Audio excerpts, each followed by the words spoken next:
Ayyee barreeffama armaan gadii kana jecha kiyya jedhu kiyya, wajji wal qabatanii dubbisaa deemtame kiyya jechuun ni beeytaami. yeah, Ayyee booda hiikaa isaa natti himtaa amma barreeffama waas jiran kana tokko tokkoon dubbisaa deemtaa mee maal jedha kun amma. harka kiyya, Sirriidha. Kunoo fuula kiyya, ayyee itti fufi ka'itaan.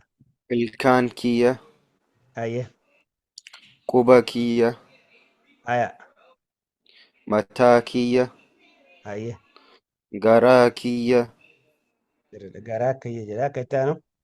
arraba kiyya, Ayyee funyaan kiyya, aya ka'itaan.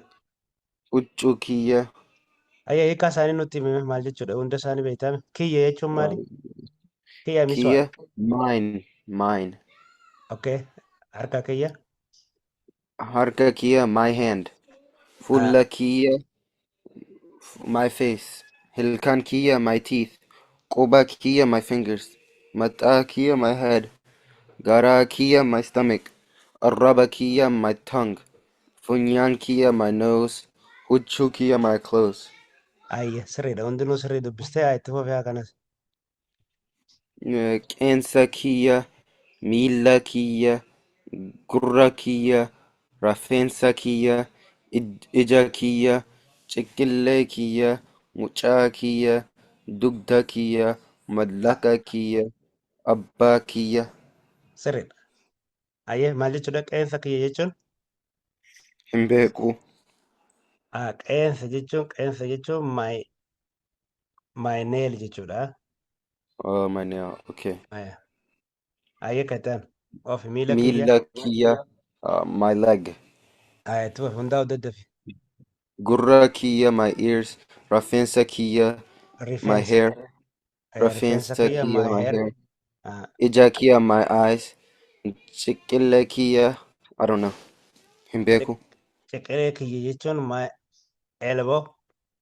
My elbow. Mucaa kiyya, my son. Dugda kiyya, hin beeku. Ishi dugda kiyya means my back. Oh, okay. Mallaqa kiyya, my money. Abbaa kiyya, my dad. My Ayyee father. sirriidha galatoomi ayyee itti aansee kana. Kitaaba kiyya, my book. Aya Mana kiyya, my home. Qabeenya kiyya, hin beeku. qabeenya kiyya yeroo jennu it's simply my Property. Kophee sirriidha. kiyya, my shoes. Qalama kiyya, my pen. Eessuma kiyya, hin beeku. Ayyee eessuma kiyya means my uncle. My uncle. Nyaarra kiyya, hin beeku. Nyaarra. Irraafate. Nyaara ni irraanfate. Yeah. Okay simply it's my eyebrow. My eyebrow. Maqaa kiyya, my name. Maatii kiyya, my I don't know. Hin beeku. My family. My family. Nyaata kiyya, my food. Ayyee sirriidha. Mhm. Fite kana. Reeda kiyya, hin beeku. Areeda kiyya yeroo jennu it's simply my chin or you can use it for to say my beard. My beard. Okay. My chin, my beard.